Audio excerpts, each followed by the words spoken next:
Ya Latifan Mustafa anta hasbi wa kafa.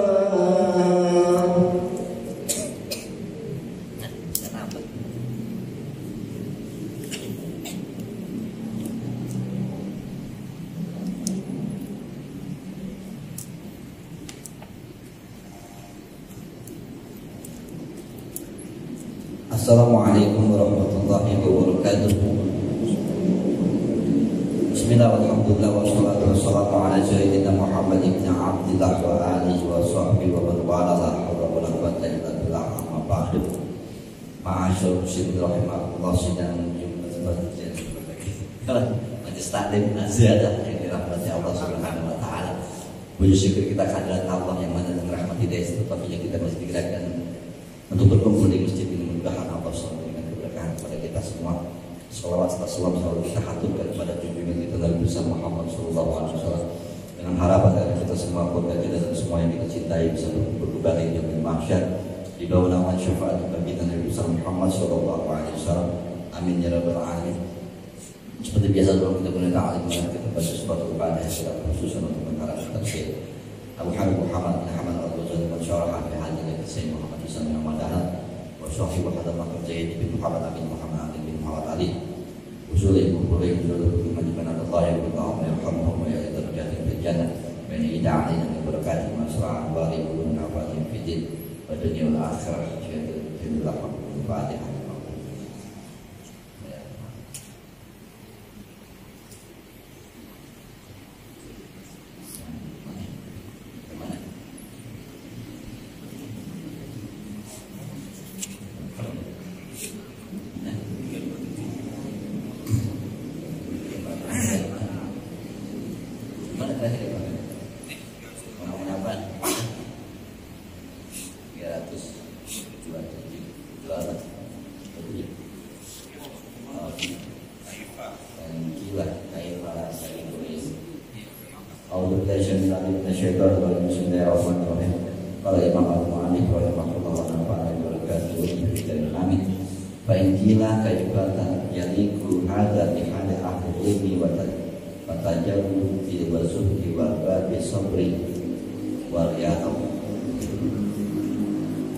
Masalah masih kita membahas tentang masalah keikhlasan, ya. Ini masalah penyakit-penyakit yang ada yaitu riya. Di sini dikatakan kaifa ada painkilah. Jika ditanya, jika ada yang mengatakan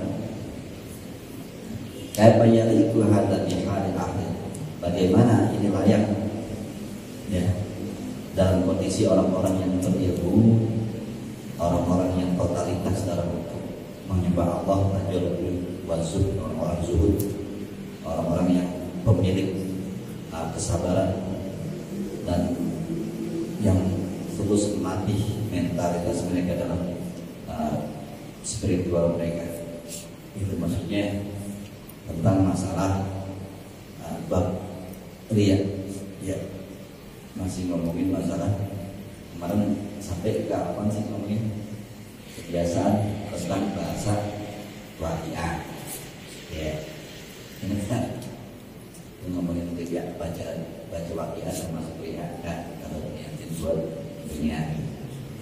Jadi katakan bagaimana dengan orang-orang yang kondisinya orang-orang yang berilmu, orang-orang yang totalitas dalam menyembah Allah, orang yang zuhud, orang yang sabar dalam menghadapi kehidupan, apakah perlu mereka baca waqiah? Sedangkan mereka tidak. Nah, tidak. Maksudnya di sini kan dikatakan kemarin kalau lagi ada kesulitan baca waqiah. Nah, kalau orang yang berilmu, orang zuhud ada kesulitan kan langsung aja menyerahkan itu. Apakah mereka orang-orang yang zuhud itu orang yang sabar perlu juga baca waqiah? Itu maksudnya. Ba'lam anna hadza sayyidu ma'khudun min as-sunnati thumma maqdusul usulul qira'ah wa udah ma'atiba'us syarati wasahwa. Ya, ketahuilah bahwa sesungguhnya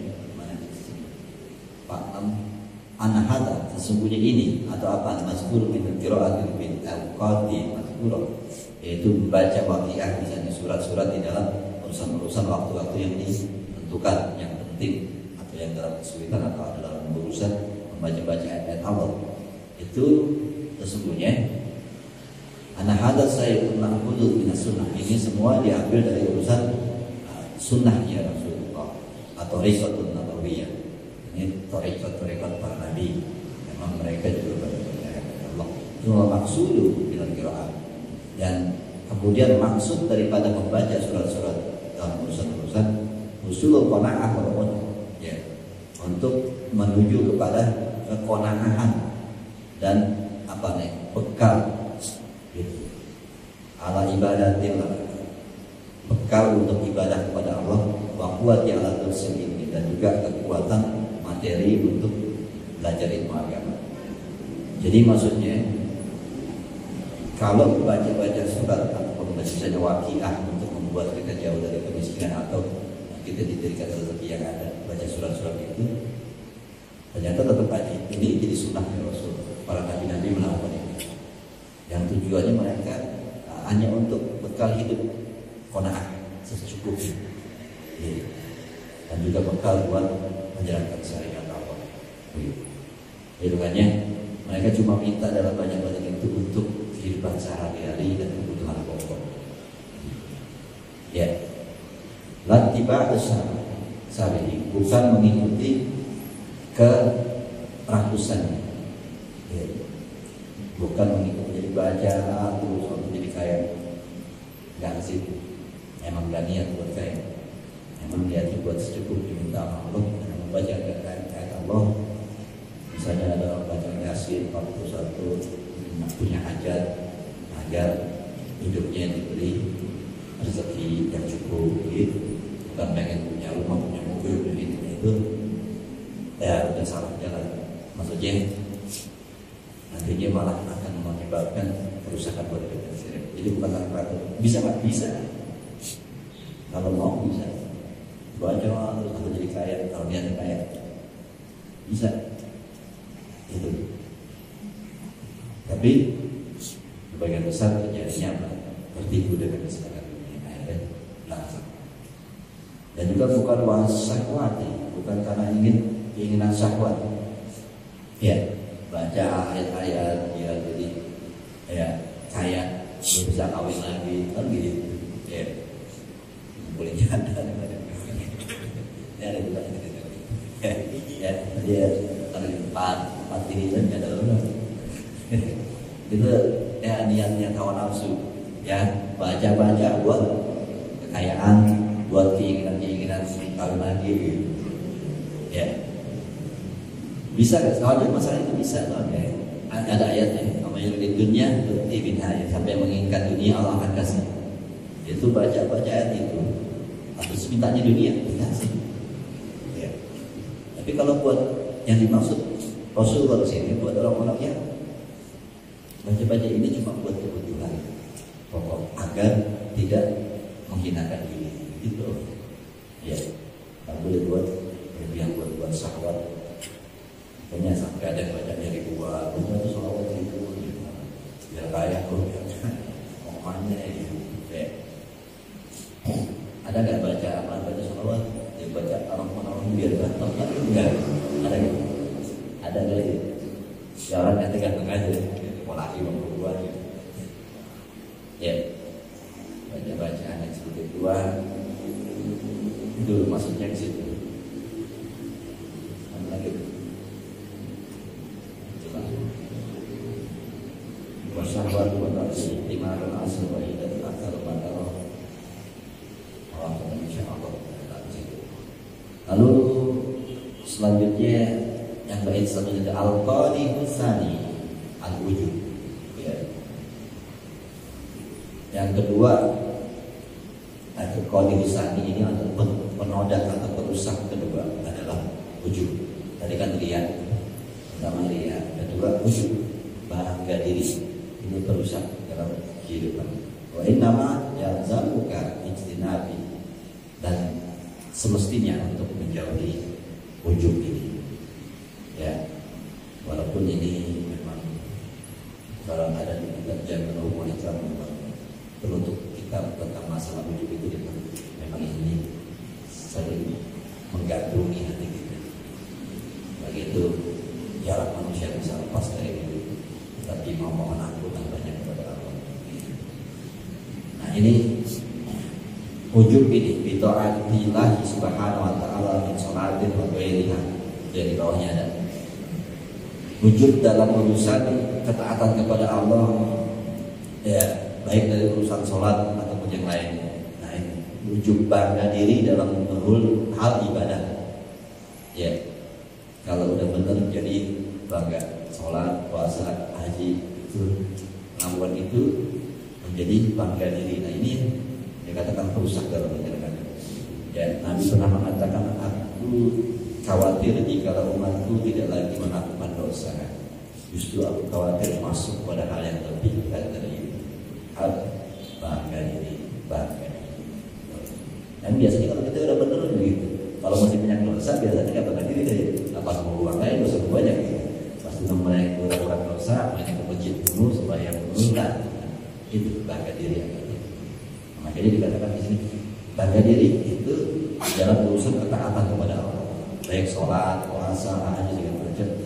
Itu urusan bangga diri. Bahwa syuhudul ibadah shadirat minan nafs, yaitu yang dibilang ujub ini adalah memberikan pesan dalam ibadah yang muncul di dalam diri. Ujub ini belum ngomong sama orang, makanya dengerin itu. Ya, kesan terhadap ibadah kita yang muncul di dalam jiwa kita. Tapi supaya benar buat gue, kayaknya sekampung ini gue doang yang sholatnya lama. Ya, itu nggak keluar, nggak ada mulut, nggak itu. Ada kesan di dalam diri kita tentang yang muncul karena kita doakan dengan sesuatu yang kurang. Hal qaulil muti, ya, kondisi di mana kita lagi taat kepada Allah, ibad alamin, nah, dan ya alati mana Allah taala alaihi, yang mana nggak ketahuan, ya emang tidak mati. Daripada anugerah yang Allah berikan kepadanya, ya, hatta taqwalaha pak takoda kama nafsuhu wa baraka bidan, sampai dia menjadi beritikat, ya, bertakwa kepada Allah dengan ibadahnya itu, ketaatannya, dan dia mengitikatkan dalam dirinya merasa bangga kepada orang yang benar, orang yang jalan lurus. Sedangkan orang nongkrong itu langsung masya Allah, masya Allah, astagfirullah, biasa udah, ya bahasa-bahasa tapi ngerasa dirinya diberi anugerah sama Allah berupa takwa, dan dia meyakini dirinya itu orang yang beruntung. Dia bangga, bukannya bersyukur, malah bangga gitu. Bersyukur bukan membanggakan diri. Udah apa ada kakek gue itu dalam luar atau sombong, tapi di dalam hati gitu, jalan di antara orang nggak ada yang percaya ini orang itu bangga diri. Andainya kepada kayak itu, udah begitu. Ya, ini kebanggaan belum kelihatan, cuma dalam diri gitu. Ya, bila dikal kama Allah wa nasyal kabirul muta'al, dan dia melupakan semua itu adalah anugerah, melupakan bahwa semua itu adalah pemberian Allah. Dia mau taat, dia dapat hidayah itu dari Allah. Dia mau sholat, dia mau ngaji, itu kan dari Allah.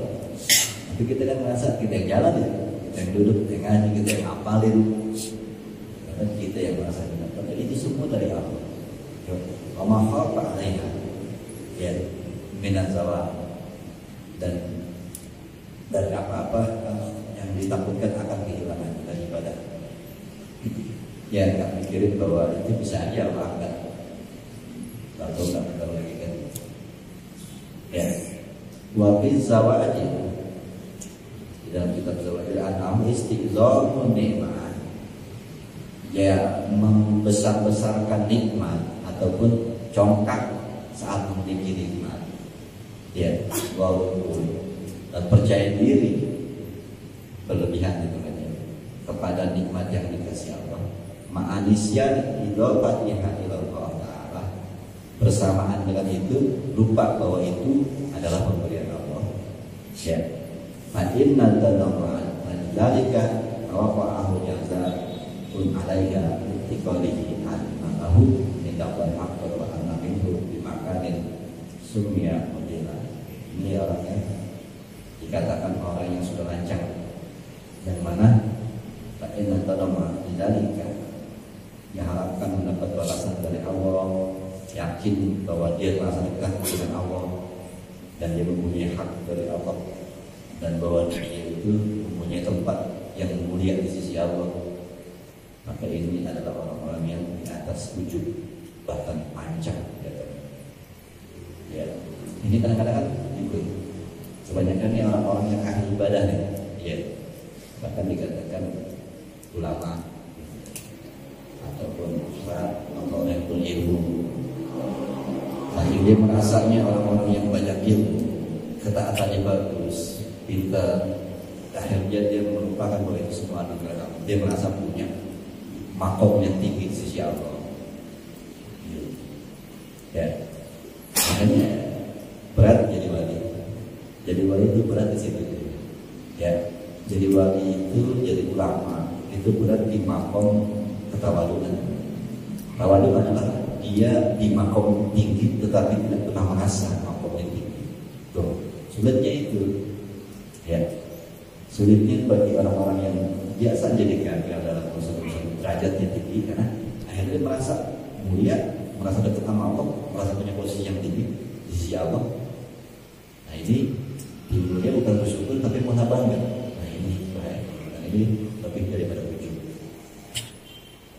Ya, lal ahassu min ujub. Al-itlal lu ahassu min ujub. Ya, lancang ini lebih khusus lagi daripada ujub. Wa anahumna kabair, termasuk daripada dosa-dosa besar. Wa mungkati kama sarah bihi al-qulub, dan ini akan menghancurkan hidup seperti apa yang disinyalir oleh Imam Qurtubi wa qauli sallallahu alaihi wasallam. Ya, seperti perkataan Nabi kita Muhammad SAW, Allah tazlim. Ini tadi hadis. La khasyitu alaikum ma huwa akbaru min. Seandainya kalian tidak lagi berbuat dosa, maka justru aku takut kalian melakukan sesuatu yang lebih besar daripada itu. Al-ujub, kebanggaan itu Nabi ngomong. Ya. Lalu wa innal ujuba yahbitu amala sabina sanata.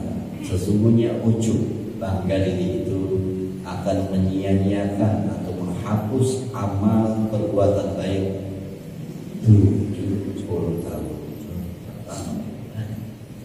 Hidup kita belum segitu. Ya. Bayang kita baru 15 tahun belum tahun. Ujub ini tekor kayak ini gitu. Kalau gak ngerti tekor kayak menghapus amal-amal. Ya.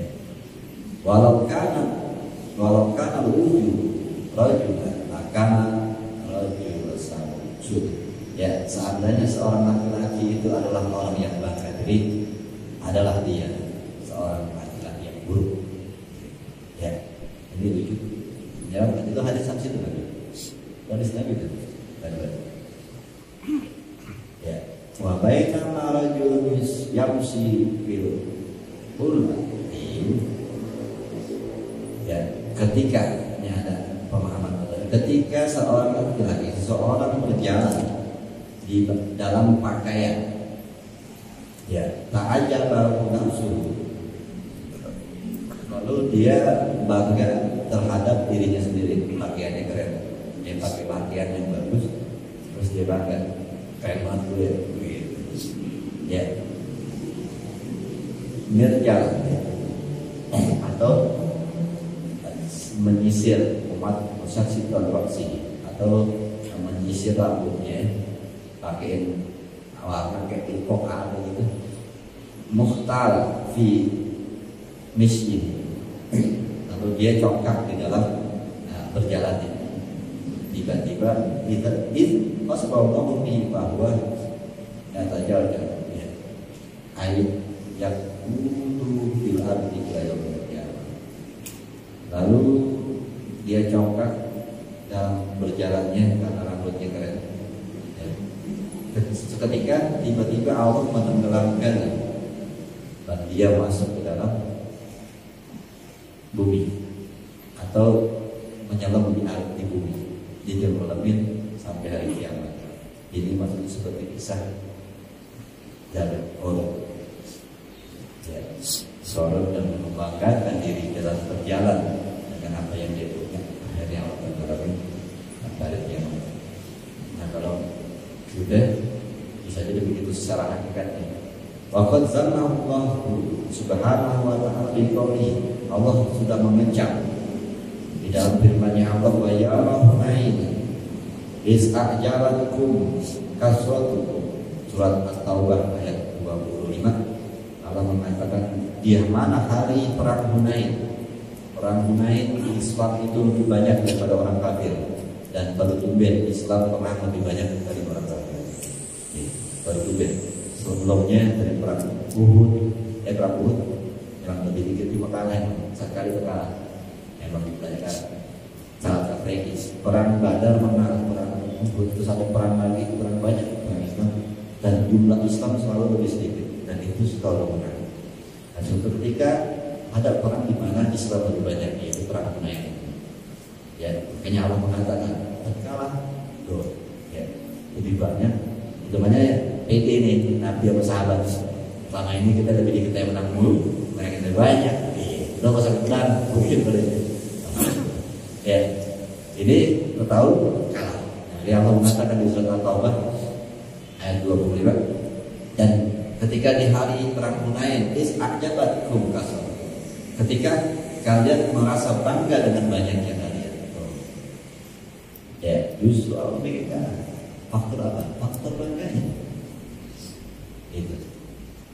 Wa bi qoulihi, jadi Allah berfirman di dalam surat Al-Kahfi 104, annahum yuhsinuna sunna. Ya, itu yang dikatakan ya Nabi bil akhsarina a'mala allazina dalla sa'yuhum, itu belakangnya doang dikasih. Allazi, yaitu orang-orang yang sangat merugi adalah allazina dalla sa'yuhum, mereka jalannya sesat di atas bumi. Wa yasabuna anahum musyrik, tapi mereka merasa benar jalan mereka. Yaitu karena Allah bilang, maukah wahai Muhammad aku kabarkan orang yang paling rugi hidupnya, yaitu allazina dalla sa'yuhum, yaitu orang-orang yang jalannya sesat, tetapi mereka merasa benar apa yang mereka jalankan. Nah, sesat diartikan sini bangga diri dalam jalan. Ya, nah ini kadang-kadang kita harus berpikir diri. Justru kadang-kadang kita melihat fenomena sekarang Islam itu juga bukan lagi bangga diri, congkak. Ya, congkak kan? Kalau udah pakai pakaian Islam, naik motor nggak pakai helm, kan nggak ada kata takutnya di jalan lagi. Karena Islam selalu benar. Oke, ya. Ini ya, kita harus mengerti lagi bahwa kebanggaan diri, merasa hebat, nah ini justru serem banget ya, karena ada juga ayat lainnya Allah sesungguhnya setan telah menghiasi amal-amal buruk mereka seakan-akan dengan mereka ini amal baik. Serem ya, karena begini sudah ada bangga diri di dalam hati terhadap kehebatan ajarannya, lalu dia merasa itu mereka paling benar. Ya, ayat terusannya kan itu sudah sering dibahas. Ayat terusannya Allah tidak lagi menghisap mereka, mereka langsung dimasukkan ke dalam neraka. Kenapa begitu? Apa yang mau dihisap, yang mereka anggap benar aja menurut Allah salah. Ya, karena itu dari ayat begitu. Itu orang-orang yang sangat merugi adalah orang-orang yang jalan di hadapan dunia, jalan beragama di dunia dengan kesombongan, kebanggaan diri, tapi mereka merasa benar. Mereka merasa benar, ini nggak perlu dihisap lagi, kan mereka merasa benar, benar. Jadi apa yang mau ditimbang?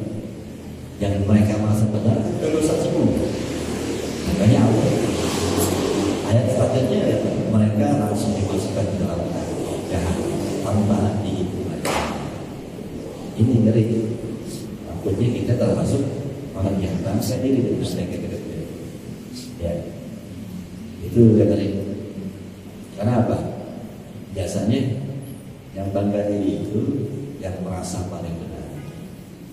Gitu. Makanya bahasanya ketika hum yahsabuna annahum yusirun. Mereka merasa apa yang mereka lakukan itu benar. Biasanya kalau merasa benar, yang lain dianggap salah aja, gitu. Lakukan yang begini, ini maksudnya. Ya.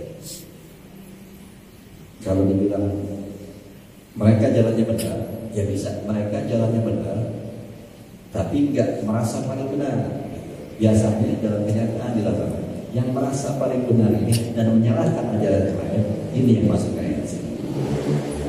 Kalau kita merasa benar, tapi dia juga insya Allah benar, dia insya Allah benar, ya ini nggak termasuk. Tapi yang karakter udah terlihat, ya, di mana dia merasa benar dan menyalahkan yang lain, ini kebanggaan. Ya, karena kan pintu surga ada 8.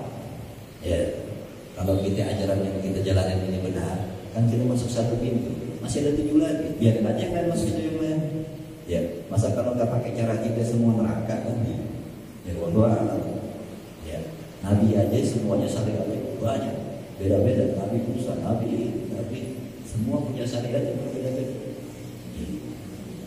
Ya, apalagi Nabi kita Muhammad, beliau hadir di budaya Arab, tetapi ternyata agama yang dibawa beliau harus terus sampai hari kiamat.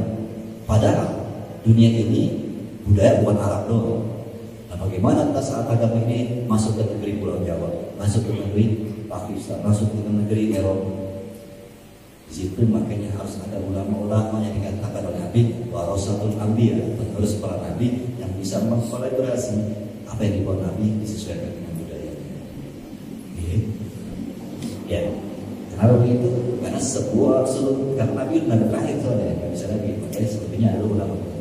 Karena Nabi Nabi sebelumnya, Quran juga Allah menyatakan semua agama, semua nabi hanya mengajarkan satu hal, nah ialah ha'illallah.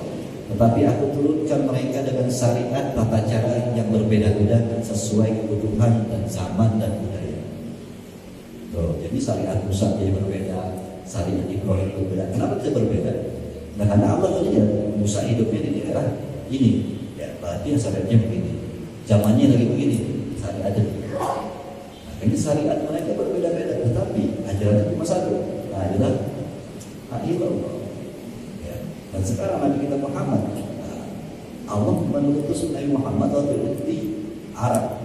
Dia sesuaikan syariat yang mirip-mirip Arab. Tetapi ternyata Nabi Muhammad ajarannya kekal sampai sekarang, sampai kemana-mana. Nah, ini gimana? Saat masuk ke dalam budaya negara-negara yang beda lagi. Maka itu ada penerusnya, yaitu para ulama yang bisa. Jadi yang penerusnya ini bukan Nabi lagi. Kalau Nabi lagi, pasti Allah turunkan dia dengan syariat. Misalnya Nabi lagi ada di Pulau Jawa nih, akan disesuaikan syariatnya dengan budaya. Ada misalnya di Eropa, Allah akan turunkan kitab lagi sesuai dengan budaya Eropa. Tapi karena Nabi Muhammad adalah Nabi terakhir dan kitabnya cuma satu. Adapun setelah itu agama dibawa ke budaya apapun, itu urusan para ulama yang Nabi bilang warasatul anbiya, penerus para nabi. Makanya mereka dikatakan yang mempunyai ijtihad pemahaman hikmah dalam memahami apa yang dibawa Rasulullah, disesuaikan dengan suatu begitu. Makanya jadi beda-beda, jadi bisa jadi semuanya masuk surga gitu dengan ajaran mereka masing-masing. Jangan merasa kalau ajarannya harus kayak Arab, kalau kayak Arab berapa nggak seperti itu. Ya itu ajarannya harus begini loh, nggak bisa begitu. Ya, itu takutnya masuk tadi kebanggaan gitu. Ya.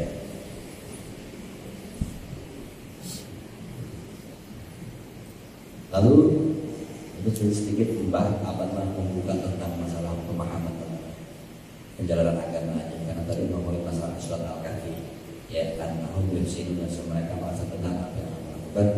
Ini faktor kebanggaan ini faktor tidak adanya kebersihan jiwa, ya maka itu tidak akan keluar hikmah dalam dirinya tentang memahami maksud itu apa. Faqad yu'jibul insanu bi amalihi wa huwa musibun fihi aw mubtidun. Maka sesungguhnya telah membanggakan diri seseorang dengan amal perbuatan dan dia mempunyai malapetaka dalam hidupnya atau mukhtidun, jadi orang yang salah. Ini sesungguhnya orang-orang yang membanggakan diri atas amal perbuatannya, bahwa musibun, dia akan mendapatkan malapetaka atau mukhtidun, atau pastinya menjadi salah apa yang terjadi. Ya, malapetaka. Jadi ini yang dibilang ibadah menjadi siksa. Amalan-amalan menjadi siksa buat kita. Amalan-amalan ibadah yang kita lakukan lalu kita bangga diri dengan amal itu, mesti amal ini akan menjadi malapetaka buat kita atau menjadi suatu kesalahan buat kita. Itu yang akan menjadi berat. Ya. Rabbana taqabbal minna salatana wa siyamana wa rukubana wa la tadrib biha wujuhana yaumal qiyamah. Ya Allah, terimalah salatku, puasaku, hajiku. Jangan jadikan salatku, puasaku, haji itu semua menjadi alat untuk memukul diri di hari kiamat nanti. Itu doanya begini. Bayangin, ibadah kita justru buat siksaan buat kita. Kalau nggak diri, ya kan sering ada lagi kan. Kapan kapan ini sholat sama syamal ruku harus sujud dah. Rata terbiah wujud karena yang jawabkan wala terbiah wujud karena ya ilahal alam ya Allah begitu. Yang menjadikan itu untuk memukul ataupun membuat siksaan buat kami dibalikin berupa siksaan ibadah-ibadah kita sendiri. Ya, ini faktornya lebih kebanggaan diri. Kalau kurang-kurang beres bacaannya disuruh ngaji lagi. Ya, itu pasti ditolak aja. Ya.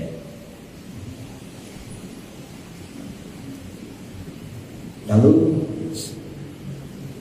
Wa'an Ibn Abbas, dari Ibn Abbas dikatakan al-halaku isnataini, kehancuran itu ada dua, di dalam dua hal, al-qunutu wal-ujub, ya, putus asa daripada kasih sayang Allah dan juga bangga diri. Ya, kehancuran itu hidup dari dua, putus asa daripada kasih sayang Allah, udah jauh gitu dari Allah, malas lagi jadi orang benar, malas tobat, udah orang benar, itu kehancuran itu. Atau justru malah tobat jadi orang benar, kebalikannya, ya, bangga diri, itu juga kehancuran. Jadi balik ke kiri salah, kanan salah, makanya tengah-tengah, jangan ke kiri banget, kita jadi putus asa sama Allah, jangan ke kanan banget, kita jadi bangga diri. Ya, karena itu dua hal yang dikatakan kehancuran. Aidi annal qanita aisun min nafil a'mal wa min lazimi mutawakil. Ya, mutawakil. Karena sesungguhnya yang namanya putus asa itu al-qanit aisun, ya. Putus asa aisun itu nyerah itu daripada nafil amal, daripada manfaat dari amal perbuatan, dan juga daripada lazim ya, daripada melazimkannya dan meninggalkannya. Ya. Maksudnya kalau orang yang putus asa karena dia akan meninggalkan amal perbuatan, amal ibadah, ditinggalin apa? Malas udah orang gak benar, lo ngapain pakai tobat, yang ngapain sayang, lo ngapain pakai gitu. Nah ini hancur. Allah pasti mengampuni sebesar apapun kesalahan. Walau orang-orang yang bangga diri, ya Allah anakku zabur bin muradi, orang Orang yang bangga diri, dia memandang bahwa dirinya mencapai apa yang diinginkan, malah yang tadi wilayah, ya, maka dia tidak perlu mikirin ada perbaikan daripada amal perbuatan. Ya, maksudnya ngerti kan? Kalau orang bangga diri, kalau sembahyang, dia ngerasa udah diterima, padahal dia belum tentu diterima. Makanya nggak pernah mikir introspeksi diri sembahyang udah beneran belum. Kenapa? Karena dia tidak ngerasa diterima. Padahal kalian tahu ibadah kita diterima bukan? Ya, nggak ada tulisannya dia langit. Sembahyang bisa itu terus ini ya langit, ya. Nanti sembahyangnya hari ini terima Allah. Boleh kalau bangga diri, ada buktinya yang Allah nggak diterima. Ini yang kita belum ada. Nah, ini dikatakan orang yang ujub bangga diri adalah dia memandang bahwa sesungguhnya apa yang dilakukan itu tercapai. Tercapai gimana? Kan kita nggak pernah tahu. Kalau dibilang tercapai ibadah kita kan diterima. Nah kita kan nggak tahu diterima apa. Gitu. Makanya tidak pernah mengintrospeksi diri dalam ibadah. Kenapa dia kita merasa sudah sampai? Ya, baca udah sampai itu. Yakin banget, ya.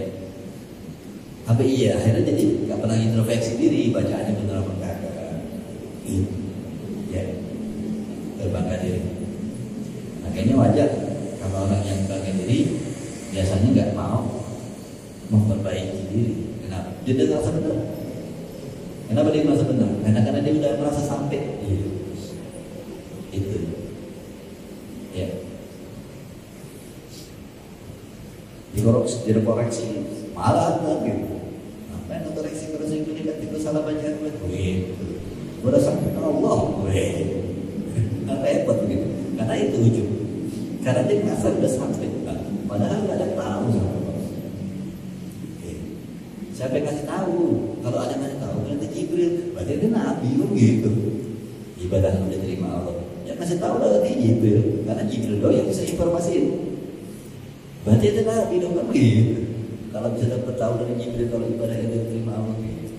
Makanya ada sebuah hadis yang dikatakan bahwa tidak sampai ke Rasulullah karena yang ngomong Nabi Muhammad, bukan Nabi Muhammad yang ngomong adalah Umar bin Khattab. Makanya kenapa dikatakan itu tetap hadis? Karena ngomongin hal yang gaib. Tak mungkin Umar bin Khattab tahu. Gitu. Makanya dia pernah mengatakan siapa yang berdoa tetapi tidak memakai sholawat kepada Rasulullah maka doanya tergantung di langit. Gak bakal sampai. Padahal Umar yang ngomong, tetapi dikatakan hadis. Kenapa dikatakan hadis? Karena tidak mungkin Umar tahu tentang alam sana diterima apa enggak. Yang tahu cuma Rasulullah. Jadi bukti bahwa itu sebenarnya Nabi nggak mau ngomong sendiri aja kayak enak. Gitu. Tapi disuruh Umar yang ngomong. Umar yang ngomong sampai itu hadis. Siapa yang berdoa tidak memakai sholawat kepada Rasulullah maka doanya itu tidak akan sampai kamu malah melayani Tuhan. Nah itu kan tidak ada yang tahu kecuali Nabi Muhammad dikasih tahu Jibril mau. Ya, makanya dikatakan itu bukan omongan Umar, tapi hadis dari Rasul. Kenapa bisa begitu?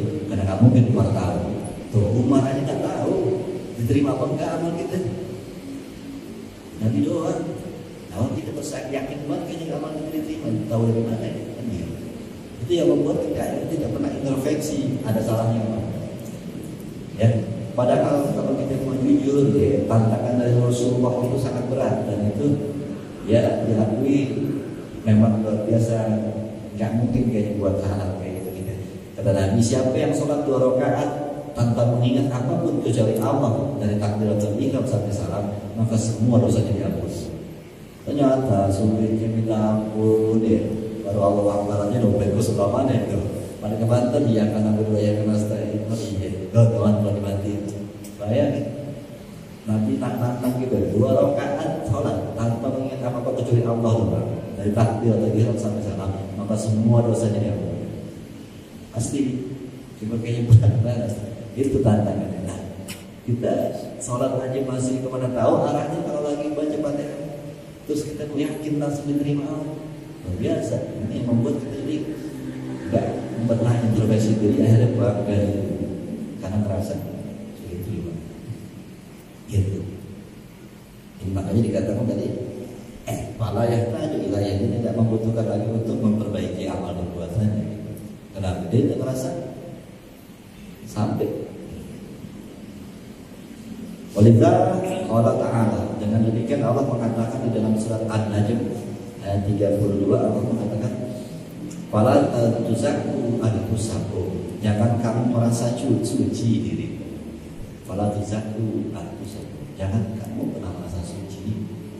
Ya, gak ada yang tahu siapa yang benar-benar dari sisi Allah. Ya, kita belum ada yang mati semuanya. Sampai nanti ada kisah di mana orang-orang akan terbelalak melotot yang dulu di dunia kayaknya yang paling soleh, yang ini gak betul. Ternyata yang gak betul masuk surga, yang soleh masuk neraka. Itu akan kaget nanti di akhirat aja.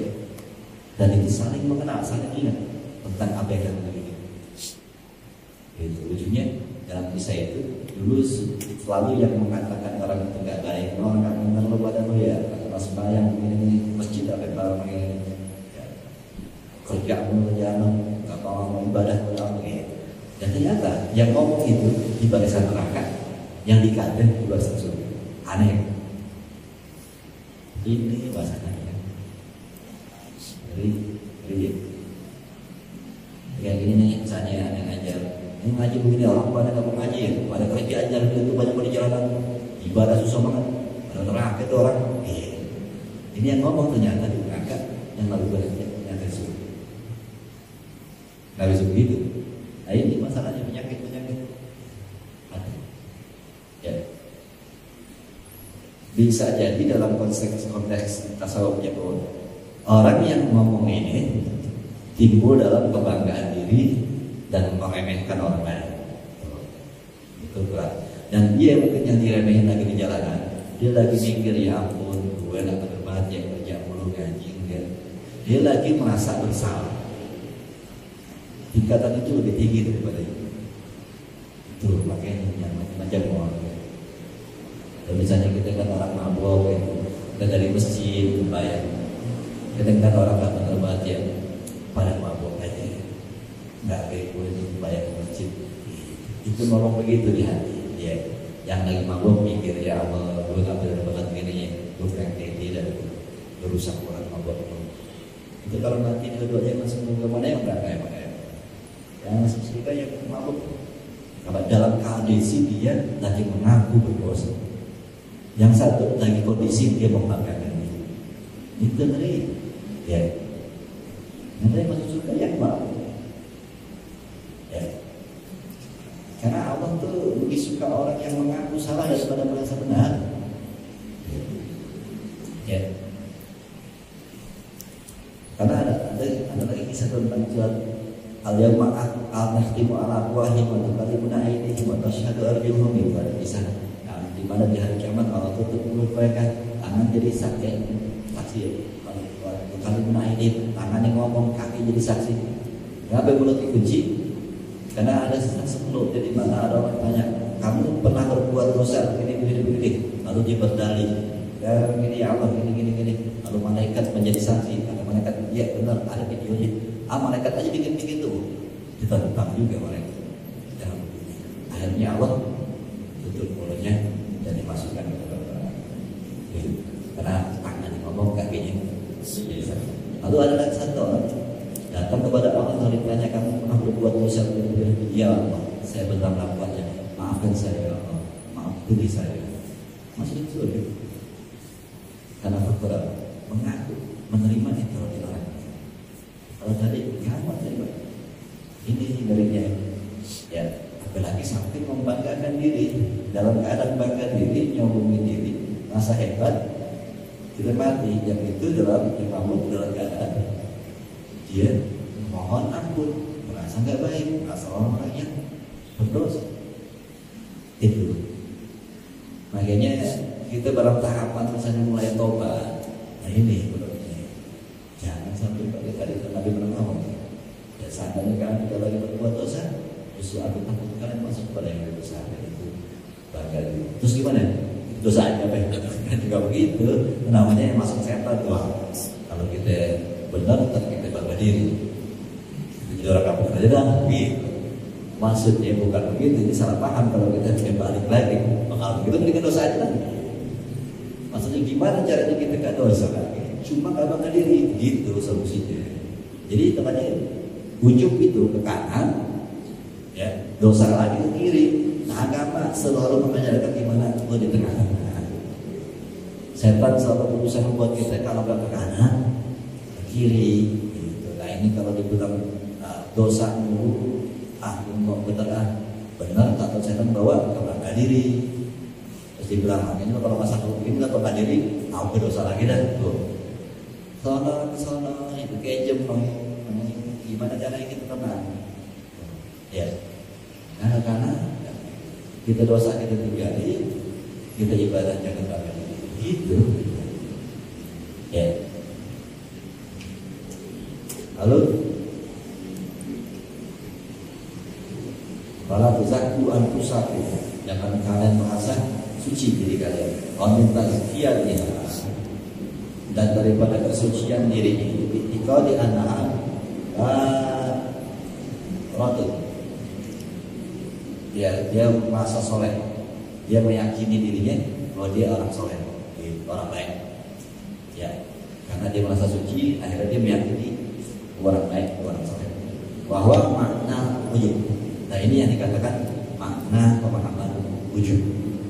Saat orang merasa suci atau dia beriktikat dalam dirinya gue orang baik, itu dimulainya dia orang-orang yang baik. Makanya Allah mengatakan para tuzakku anfusakum, jangan kalian merasa suci diri kalian. Ya. Wa an mat mutabid rahimahullah. An abaita na'iman wa asbaha nadiman ahabu. Itu di atas apa itu wa asbaha, ya kau yang pakai kata di an abaita na'iman wa asbaha nadiman ahabu daya me'a an abaita ro'iman wa asbaha mujaran. Apa itu? Dia merasa ngomong dengan sesungguhnya di atas sesungguhnya terjaga tengah malam dalam keadaan tidur, wa asbahana nadima, dan pagi-paginya aku adalah orang yang menyesal. Itu lebih aku sukai ketimbang malamnya aku ibadah, paginya aku membanggakan diri. Jadi maksudnya dia merasa mendingan gue malam gak bangun ibadah, tapi pagi harinya gue merasa banyak salah. Itu lebih aku sukai ketimbang malamnya aku tahajud tapi paginya aku bangun. Ya. Tapi bukan berarti udah gak usah tahajud daripada terbangkan diri. Salah paham lagi kan gitu. Ya. Ini kalau pemahaman begini tentunya salah paham betul. Dia kan ngomong ini. Ya dia apa itu ya? Apa itu aja. Ya, kalau aku malam-malam gak bangun beribadah dan pagi-pagi aku merasa menyesal karena banyak salah malam, itu lebih aku sukai ketimbang aku malamnya bangun tapi paginya bangun diri. Berarti kalau begini caranya, mendingan tidur aja dan jadi ibadah deh. Ya begitu. Maksudnya gimana caranya kita malamnya ibadah, tetapi gak bangun diri paginya. Ya, kadang-kadang begitu gitu nih. Ada orang kadang-kadang begitu. Dia yang sebenarnya sering kalinya kita tidur nih jam 12 atau jam 11 atau bangun jam setengah 3. Habis itu setengah 3 kita baca Quran, tahajud baca Quran, diri saf ya, azan subuh, langsung ke masjid sebagai jamaah, pulang dari masjid tenang. Apa banyak anak muda kayak gue di kampung ini, langsung gitu. Kayaknya yang masih muda begini ibadah, gitu pagi-pagi. Orang pada nggak ngerti enak nih ibadah pagi-pagi di kampung. Bodoh-bodoh banget semuanya, pada tidur aja. Jam segini masih pada tidur aja, masih pada di masjid. Enak kan pulang begini beribadah, pulang makan nasi uduk, daripada tidur aja nggak benar. Bayangin, ya sih ibadahnya kan cuma diakhiri dengan bagaimana ini emang berarti sih, memang itu sering memancing. Saat kita ibadah benar dengan lancar, maka itu subuh, kalau subuh itu luar biasa. Itu ada ketenangan jiwa pas sampai sholat subuhnya berpulang. Dan itu khawatir akan meremehkan orang-orang yang masih tidur setelah pulang dari masjid. Itu pelajaran. Ya. Itu yang harus kita dengar kata-kata tadi.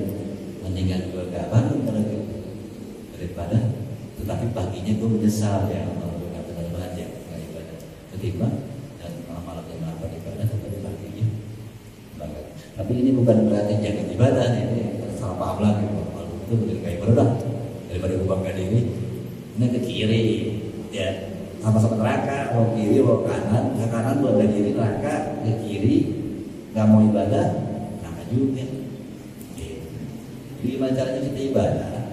Tapi nggak banyak itu. Tapi memang fenomena begitu awal-awal. Tapi ini biasa ya. Biasanya ibadah lama-lama pada dirinya insya Allah ya. Karena udah biasa gitu. Ya, kadang-kadang emang itu norak gitu ya. Punya motor baru aja bangga diri kan. Naik motor jadi kanan. Padahal orang nggak ganti motor kita. Jadi kayak aja ada yang ganti aja. Baru dicuci aja kadang-kadang bawa aja nggak kiri kanan. Ya pikir orang ganti di motor gue bersih. Padahal enggak, lu bangga diri aja diri kan gitu. Dan ini juga ibadah. Kita tahajud seminggu, 2 minggu, 3 minggu ada lah bangga diri. Tapi lama-lama terusin aja, kan biasa. Mudah-mudahan akan ketikis bangga diri. Gitu jadi nggak ada orang yang langsung ibadah langsung nggak kena penyakit ya. Jadi bukan berarti kita jangan menjain kalau kita aku masih bangga diri ya kalau sholat tahajud atau ke masjid aku nggak sholat aja. Sampai kapan? Dicoba terus. Ya awalnya memang mungkin ada. Kayak sedekah juga begitu. Awalnya nggak ada langsung sedekah atau langsung ikhlas. Nggak riya. Awalnya nggak mungkin. Tapi coba. Biar lama-lama kekikis. Kalau nggak pernah dicoba, sampai kapan? Kalau misalnya orang bilang gue orang yang sabar, dari mana tahunya kalau belum pernah dibagi-bagi orang? Kenapa? Ukuran lo sabar apa enggak saat menderita. Kalau belum menderita nggak bisa ada ukurannya. Makanya coba dulu. Coba disakiti, coba dibully, gitu. Coba dikecewakan, itu baru bisa ngukur gitu. Oh, sabar apa enggak. Tapi kalau selalu menghindari semua kesulitan itu, kita belum dikatakan sabar. Nah ini juga kalau kita untuk bisa orang-orang yang bisa menjauhi ujub, gimana dikatakan menjauhi ujub? Kita belum pernah ibadah. Di mana buktinya? Terus jauh dari ujub, kenapa emang mau beribadah?